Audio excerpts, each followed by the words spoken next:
அடுத்த 2-3 வருஷத்தில் யூடியூபும் prime video, Netflix அப்புறம் ஹாட்ஸ்டார் மாதிரி ஒரு கம்ப்ளீட்லி பெய்டு ஓடிடியாக மாறப்போகுது. அதுக்கான ஒரு ஃபர்ஸ்ட் ஸ்டெப்பாக தான் யூடியூப் உங்களுக்கு ஒரு மெயில் அனுப்பியிருக்கும். YouTube changing its terms of service அப்படின்னு அதில் சப்ஜெக்டில் போட்டிருக்கோம். நீங்கள் அந்த மெயிலை படிக்காமலே ஸ்கிப் பண்ணியிருக்கலாம். அந்த மெயிலில் 3 இம்பார்ட்டண்ட்டான விஷயங்கள் போட்டிருந்துச்சு. இது வந்து யூடியூபோட மாடலே மொத்தமாக மாற்றப்போகுது. அந்த மெயிலில் அப்படி என்னடா இருந்துச்சு அப்படிங்கிறது தான் இந்த வீடியோவில் சொல்ல போகிறேன். ஸோ வாங்க வீடியோக்குள்ளே போகலாம். Hi friends, welcome to flashback fairy. நம்ம சேனலுக்கு புதுசாக இருக்கவங்க இந்த வீடியோ ஸ்கிப் பண்ணாமல் கடைசி வரைக்கும் பாருங்கள். ஏற்கனவே நம்ம சேனலோட சப்ஸ்கிரைபர்ஸ்க்கு இந்த வீடியோ ஸ்கிப் பண்ணக்கூடாதுன்னு நல்லாவே தெரியும். இந்த உலகத்தோட பிக்கெஸ்ட் ஸ்ட்ரீமிங் பிளாட்ஃபார்மே யூடியூப் தான். யூடியூப் எவ்வளோ பெருசுன்னு கேட்டிங்கன்னா, இந்த வீடியோ பார்த்துட்டு இருக்க ஒவ்வொரு நிமிஷமும் யாரோ ஒருத்தர் இந்த உலகத்தோட மூலையிலேருந்து ஏதோ ஒரு வீடியோ அப்லோட் பண்ணிட்டு தான் இருப்பாங்க. எக்ஸாக்டாக சொல்லணும்னா 500 hours ஆஃப் ஃபுட்டேஜ் ஒரு நிமிஷத்துலேயே யூடியூப்பில் அப்லோட் ஆகுது. இவ்வளோ பெரிய ஒரு ஃபைல் சைஸை யூடியூப் எப்படி வந்து ஹேண்டில் பண்ணுறாங்கன்னு கேட்டிங்கன்னா, கூகுள் டேட்டா சென்டர்ஸ்னு அவங்க நிறைய இடத்துல வச்சுருக்காங்க.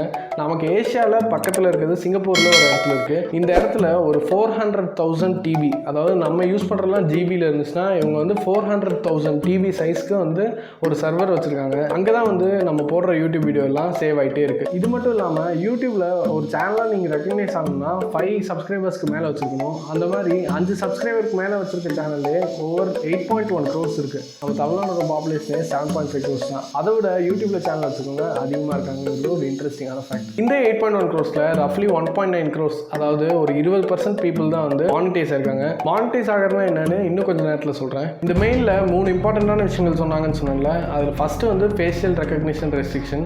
இப்போ ரீசெண்டாக வந்து இந்த ப்ராங்க் பண்ணுறேன், சேலஞ்ச் பண்ணுறேன்லாம் நிறைய பேர் வீடியோ எடுத்துகிட்டு இருப்பாங்கல்ல, அதில் தெரியாமல் அவங்க ஃபேஸ் வந்துருச்சுன்னா, நீங்கள் வந்து உங்ககிட்ட அவங்க பர்மிஷனே கேட்கல, அவங்க வந்து யூடியூப்பில் டேரெக்டாக அப்லோட் பண்ணிட்டாங்கன்னா, நீங்கள் உடனடியாக போய் யூடியூப் கிட்ட ரிப்போர்ட் பண்ணலாம். அந்த வீடியோவை அவங்க தூக்கிடுவாங்க. ரெண்டாவது வந்து ராயல்ட்டி பேமெண்ட்ஸ்னு சொல்லுவாங்க. அது யூடியூப்க்கும் யூடியூப் கிரியேட்டருக்கும் இருக்கிற ஒரு தனி டீலிங்னு வச்சுக்கோங்க. மூணாவது இந்த ரைட் டு மானிட்டைஸில் தான் இவங்க ஒரு சேஞ்சை கொண்டு வந்திருக்காங்க. இது வரைக்கும் யூடியூப் பார்ட்னர் ப்ரோக்ராம், அதாவது மானிட்டைஸ் பண்ண ஒரு சேனல்லேருந்து அதுக்கான எலிஜிபிலிட்டி என்னன்னு கேட்டிங்கன்னா, இன்றைக்கி டேட் வந்து May 21 தான். இன்னையிலேருந்து லாஸ்ட் ஒரு வருஷத்தில் நீங்கள் வந்து 4,000 hours of watch time complete பண்ணியிருக்கணும். அப்புறம் 1000 சப்ஸ்கிரைபர்ஸ் வச்சுருக்கணும். இதுதான் யூடியூப் பார்ட்னர் ப்ரோக்ராமை ஜாயின் பண்ணுறது. இது ஜாயின் பண்ணால் என்னடா ஆகும் அப்படின்னு கேட்டிங்கன்னா, யூடியூப் வந்து உங்கள் வீடியோஸில் ஆட் ரன் பண்ணுவாங்க. இந்த ஆடுக்கு உங்களுக்கு வந்து 55% ஆஃப் ஷேர், அந்த கிரியேட்டருக்கு ஒரு 55% கொடுத்தது, யூடியூப் பிளாட்ஃபார்ம் வந்து 45% எடுத்துப்பாங்க. இப்படி தான் இது வரைக்கும் இருந்துச்சு. ஆனால் இந்த மெயிலில் என்ன சொல்லியிருக்காங்கன்னா, இனி வரப்போகிற June 1 எல்லா வீடியோஸ்லையும், அதாவது என் வீடியோஸ்லையும் யூடியூப் இனிமேல் ஆட் போடுவாங்க. ஆனால் அந்த ஆடுக்கான எந்த ஷேரும் எனக்கு கொடுக்க மாட்டாங்க. 100% அவங்க எடுத்துக்குவாங்க. நான் எப்போ வந்து எலிஜிபிள் ஆகிறனோ அப்போ தான் வந்து நான் போய் ஒரு ஷேர் வாங்க முடியும் யூடியூப்லேருந்து. இதுதான் இப்போ புதுசாக வந்திருக்க மெயிலில் சொல்லியிருக்காங்க. இதில் என்ன பிரச்சனைன்னு கேட்டிங்கன்னா, ஒரு எலிஜிபிளாக இருக்கிற கிரியேட்டருக்கு என்னென்னா, எங்கே இந்த ஆடு வருது, எந்த மாதிரி ஆடு வருது, ஸ்கிப்பபுளாக நான் ஸ்கிப்பபுளாக இதெல்லாம் வந்து மாற்றிக்கலாம். ஆனால் என்ன மாதிரி ஒரு கிரியேட்டருக்கு இந்த ஆடு எங்கே வருதுன்னு தெரியாது, எப்போ வரும்னு தெரியாது, ஸ்கிப்பும் பண்ண முடியாது.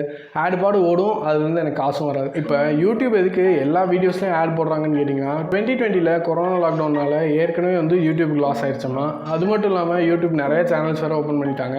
அதனால வந்து யூடியூப் இதை பண்ணி தான் ஆகணும் அப்படின்னு சொல்லிட்டாங்க. இதுக்கு அவங்க என்ன பிளான் பண்ணுறாங்கன்னு கேட்டிங்கன்னா, அடுத்து யூடியூப் ப்ரீமியம்னு ஒன்று சைடில் இருந்து கொண்டு வந்துட்டே இருக்காங்க. அதில் ஆட் ஃப்ரீயாக வைக்க போகிறாங்க. ஸோ யூடியூபே அவங்க பார்க்க வச்சு பழக்கி விட்டுட்டு கடைசியில் வந்து ஆடாக போட்டு கொண்டாங்கன்னா, அப்போ நீங்கள் வந்து யூடியூப் ப்ரீமியம்க்கு ஸ்விட்ச் ஆயிடுவீங்க. அப்போ யூடியூபும் வந்து ஒரு பெய்டு சர்வீஸாக மாறிடும். ஏற்கனவே யூடியூப்பில் ஆடுக்குள்ளே தான் வீடியோவே வருது அப்படின்னு ஒரு ஜென்ரல் ஒப்பீனியன் இருக்குது. இனி எல்லா வீடியோஸ்லையும் June 1 ஆடு வரும்னு நினச்சா, அதை பற்றி நீங்கள் என்ன நினைக்கிறீங்கிறத கீழே கமெண்ட்ஸில் சொல்லுங்கள்.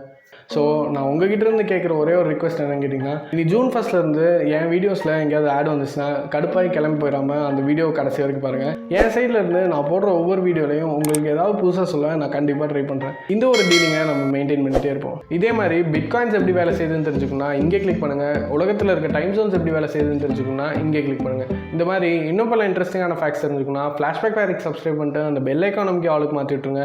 அப்போ தான் உங்கள் வீட்டு ரேடியோ நான் போடுற வீடியோன்னு எல்லாத்துக்கும் நோட்டிஃபிகேஷன்ஸ் வந்துக்கிட்டே இருக்கும். Bye.